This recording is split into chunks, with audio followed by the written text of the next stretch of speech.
Baiklah, kita akan belajar mengenai pertumbuhan dan pembangunan ekonomi.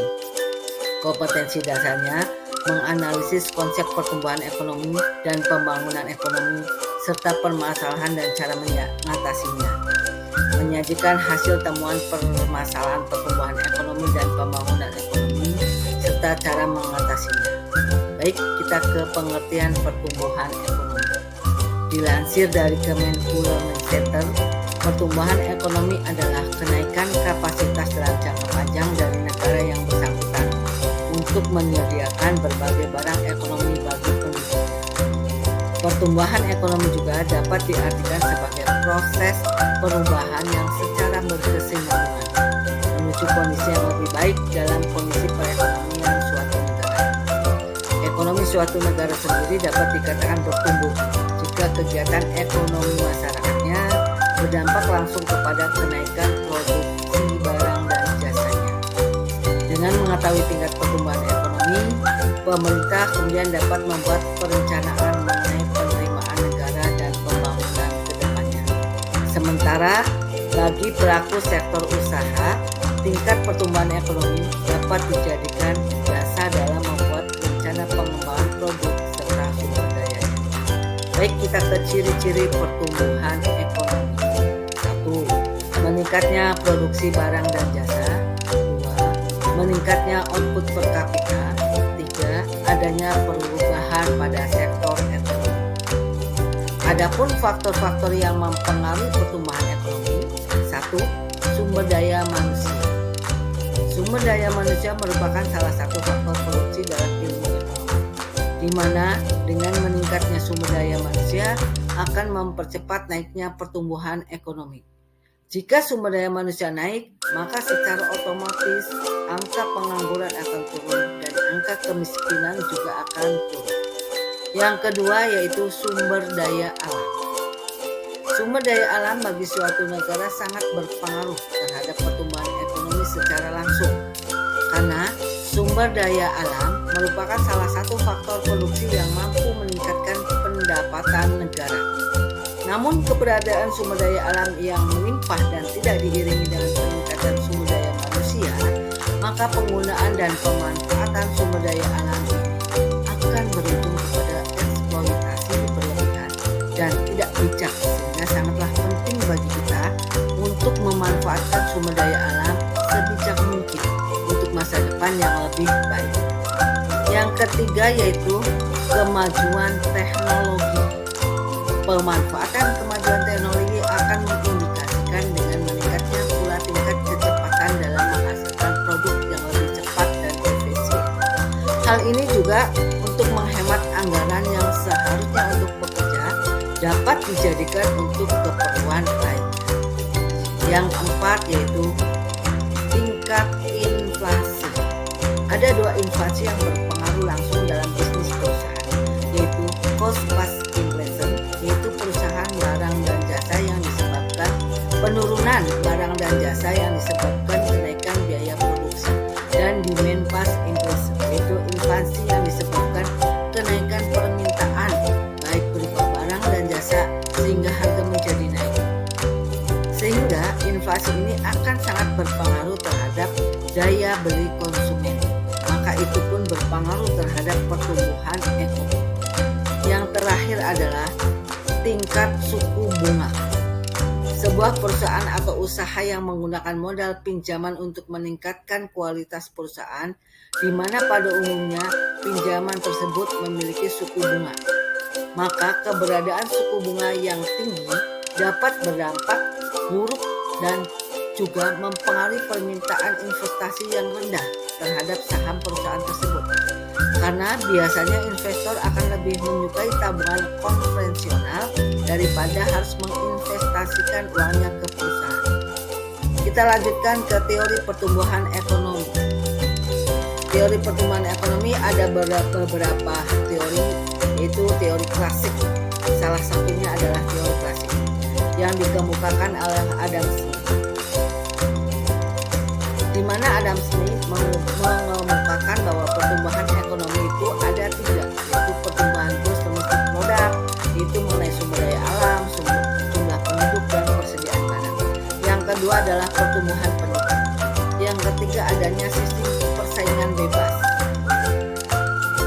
Teori klasik yang kedua, tokoh teori klasik yang kedua adalah David Ricardo, menyatakan bahwa pertumbuhan ekonomi ada empat. Satu, sumber daya alam yang terbatas. Dua, jumlah penduduk yang selalu berkembang. Tiga, kemajuan teknologi. Dan ini yang keempat adalah sektor pertanian yang dominan.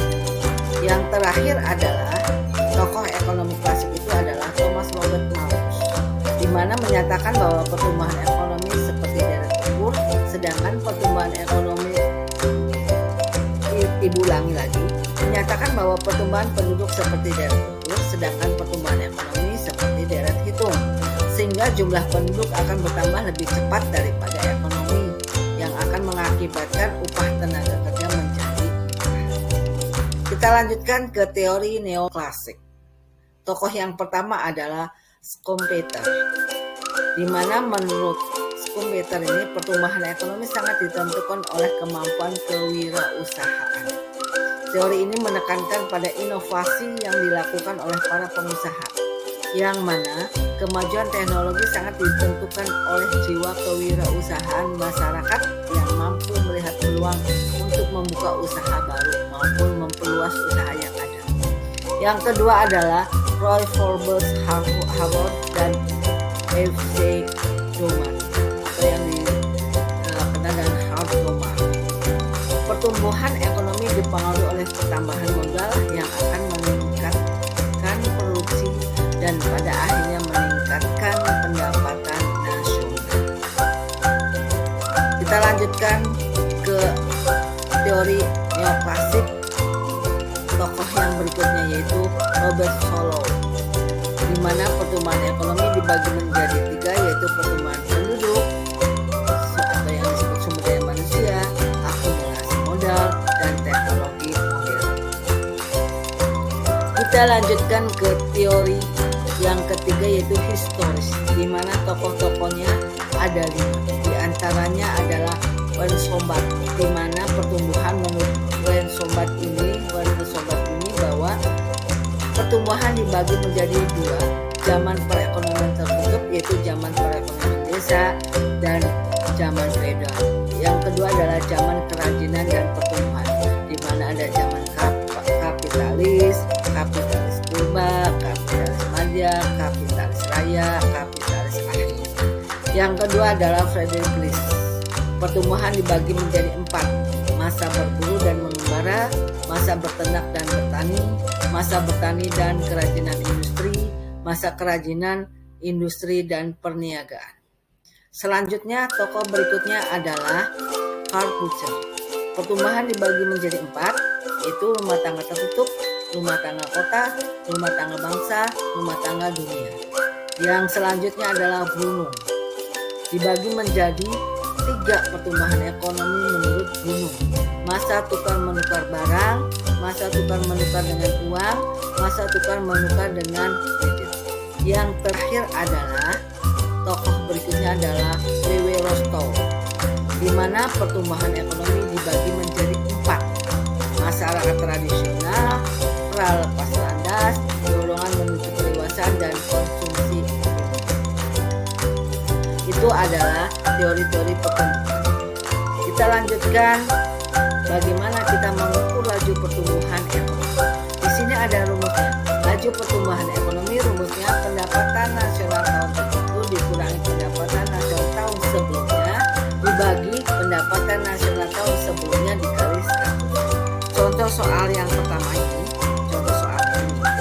Negara Adijaya selama 3 tahun berturut-turut sejak tahun 2018 sebesar 300 triliun, tahun 2019 sebesar 318 triliun, dan tahun 2020 sebesar 330 triliun. Maaf, teknya nggak ada ya, sebenarnya harus ada. Hitunglah laju pertumbuhan ekonomi negara Adijaya untuk tahun 2020. Caranya kita hitung yang ditanyakan tahun 2020, berarti pada tahun 2020 berapa? 330. Tahun sebelumnya itu 2019 sebesar berapa? 318. Jadi 330 dikurangi 318 dibagi 318 dikali 100%. Akhirnya didapat adalah 3,7%. Laju pertumbuhan tumbuh. Kita lanjutkan ke latihan soal berikutnya. Silakan anak-anak, kamu mengerjakan latihan soal ini. Ada 5 latihan soal yang harus kamu kerjakan. Setelah selesai, nanti silakan kumpulkan